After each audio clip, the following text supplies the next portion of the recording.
estamos en la Plaza de la Virgen, que es uno de los lugares más importantes de Valencia. ¿Por qué? Porque es el origen de la ciudad de Valencia. En esta plaza es donde estaba el foro romano que marcaba el centro de la ciudad, con las dos calles que llegaban cruzándolo hasta aquí. Y también es muy importante porque es la sede de la institución judicial que se conserva más antigua del mundo, que es el Tribunal de las Aguas, que se reúnen cuando llegan, se reúnen por aquí y luego ya van aquí a dilucidar sus problemas de acequias, ha regado más, ha regado menos, aquí en los escalones de la iglesia.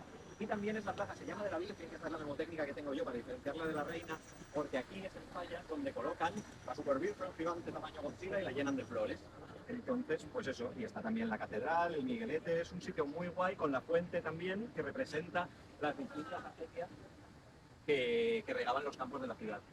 Y eso, y esta es la ilustración de Virginia Palmera, donde salen pues todos los sitios importantísimos de este centro centrísimo de la ciudad de Valencia.